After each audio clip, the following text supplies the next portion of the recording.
Hi, my name is Jeanne Cruz, and I'll be talking about the first responsibility of a certified health education specialist, and it's the plan assessment process. So I created a puzzle-like poster just to make a point that all of the subcompetencies are critical to make the whole assessment process. So let me start with the first critical step in the planning process, which is to assess. The basic point of this process is to determine what type of education we would be giving the community. So we want to know what the problem is before we could actually give a solution. So the next step is, what is the health problem? The health problem could range from like as simple as a mother with a lack of education about breastfeeding. It could be obesity. It could be as simple as like a stop sign is needed down the street. Like a health problem could range from being simple to a complicated problem. So, but like I said, but before we could think of the solution, health problem is very important. The next thing that we need to know about the assessment process is the community assets. What is a community asset? It could be anything that can be used to improve the community or the individual's quality of life. It can be a person such as a church member, leading a spiritual group. It could be a place such as parks that people would stay active. It could be a local business that supports the local community. And it could be you. Anyone could change everyone's life. So next is to determine what the community capacity is. So I made this seem like it's a battle. Like that's our life with a chronic problem. So with the capacity refers to both individual and collective resources for health education. So I put like an example here is like YMCA, Cooking Matters, and the whole community to battle obesity. With YMCA, we can stay active. With Cooking Matters, we learn how to shop right, because when we did the whole Cooking Matters volunteer, we taught like people how to like look for the wheat, the whole wheat, instead of like the enriched wheat flour. So that's one of the resources that we could use to battle our health problem. So that's what we talked about. And the plan assessment process, I'm going to go along with community analysis, community diagnosis. I'm going to talk about that as we move along to our subcompetencies. So my 1.1 subcompetency is the plan assessment process. So this process starts with identifying resources. It is very important to know what we need and what we already have. This is important because we want to be efficient to implement our plan right away. We don't want to waste our time gathering data that we already have. Stakeholders are resources too. It could be a person, a group, or an institution.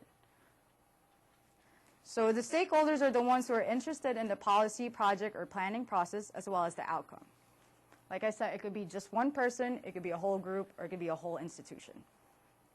So now that we have identified the resources, we have to apply theories and models. These are not limited to models that we have learned, but these are just the common ones. We have the health belief model, we have the trans-theoretical, the GMP, preceding public health model, epidemiology, we also have the fusion of innovation theory, theory of planned behavior, social cognitive theory. All right. So now that we have identified the resources we need and the theories and models, now we're going to talk about community analysis. So this might look strange, but this is an easier way to understand and remember what community analysis is. Just imagine the target here is the population. That's our target population. And the community analysis simply means the target population's general health summary and the evaluation of available health care. And that's simply what community analysis means.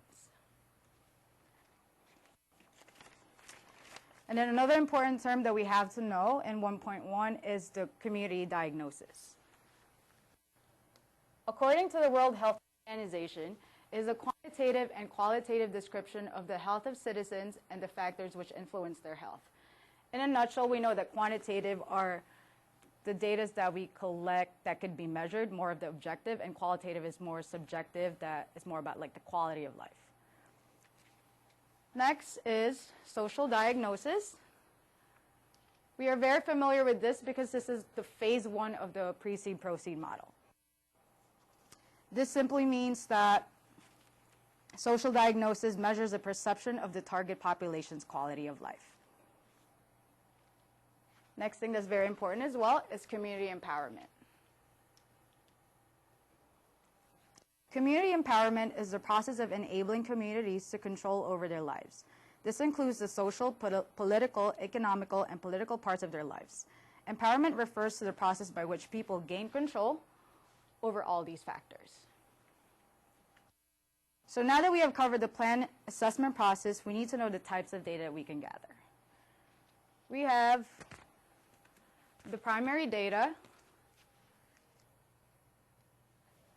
It could be a survey, focus group, Delphi panels, interview, nominal group process, self-assessment, and community forums. But they're not limited to that. But those are just most of the common types of primary data that we could gather.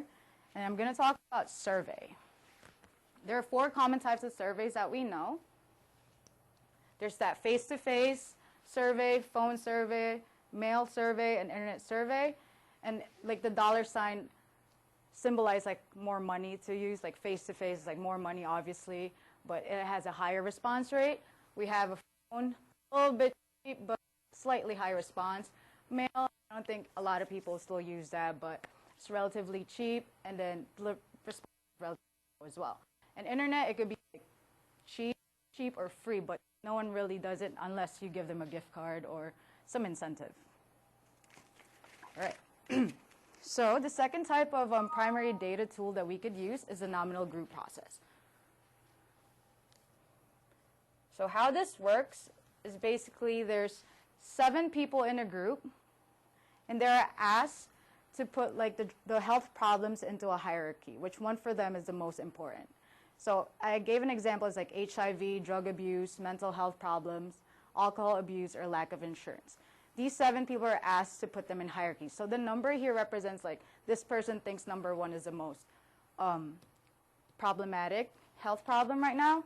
And then what they're going to do is they're going to brainstorm and think of possible solutions to solve this problem. And the facilitator will evaluate and process all these results within an hour and see what can we do about it for the community. So the 3 methods that we could use to obtain these primary data are observation, resource inventories, and health risk appraisals. So observation, obviously we just observe, we just use our eyes, we don't talk to them, we just see what's going on. We have the resource inventories. The interviews are performed and records are scrutinized to determine which health services are being administered in the target community. That's why I put like BP tests, HIV tests, senior services. And the most important factor about this type of primary data gathering is the records must be all accurate. And the third is health risk appraisal. I put like a crystal ball here because the medical history of the community will tell the health educators like what their long-term prognosis is. So if you have like, we know that obesity usually leads to heart disease, more like diabetes, so that's the health risk appraisal. So moving on, we have the secondary data. Again, not limited to these stuff, but these are what we learned from what we could access in the computer. We have the BRFSS, also known as a Behavioral Risk Factor Surveillance System. We have ERIC, Education Resource Information Center. We have NCHIS, which is the National Center for Health Statistics, and we have CDC. So now we're moving on to 1.2. So 1.2 is access existing information and health data.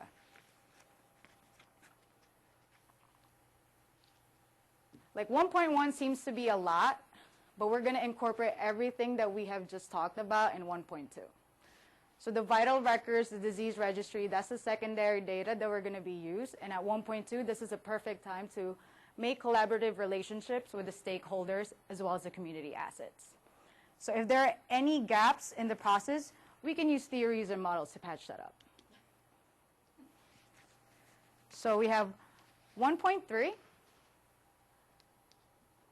which is to collect all data related to health.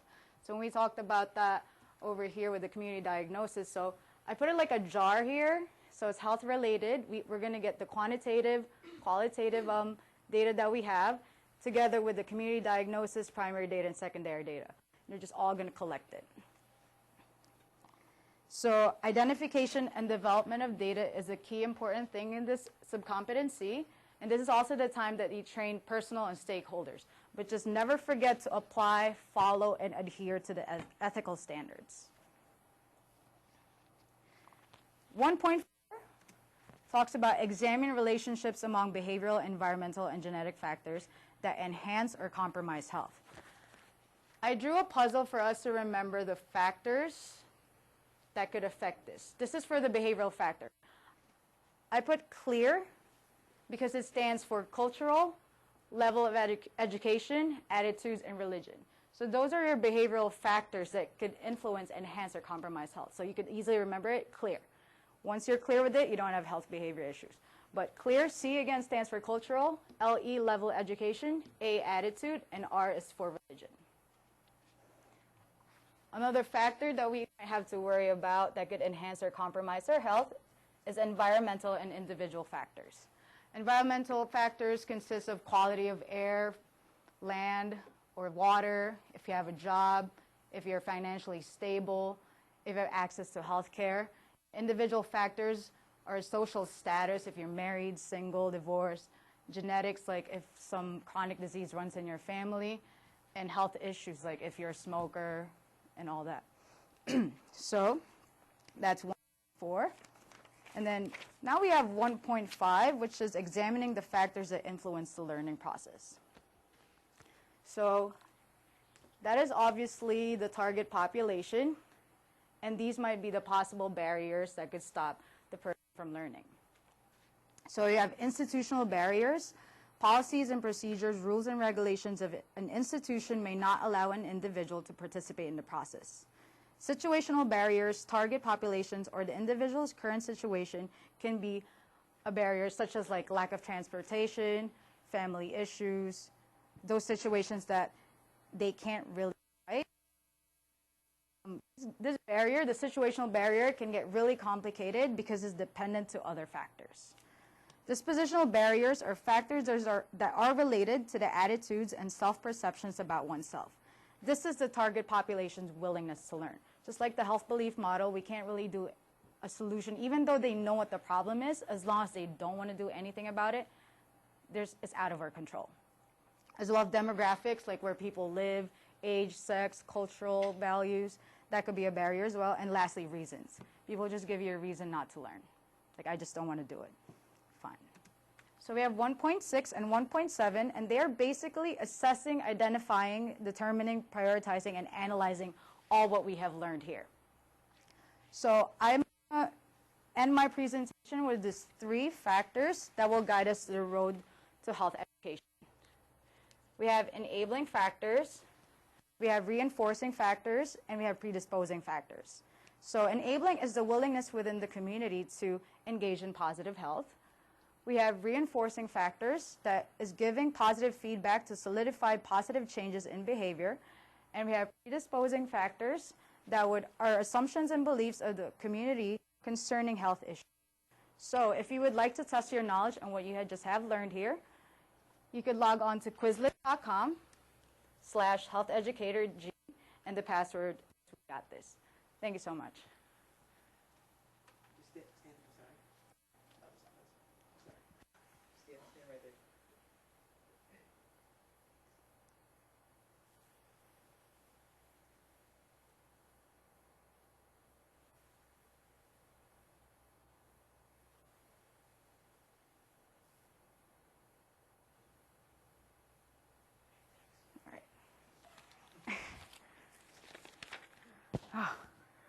Felt like I was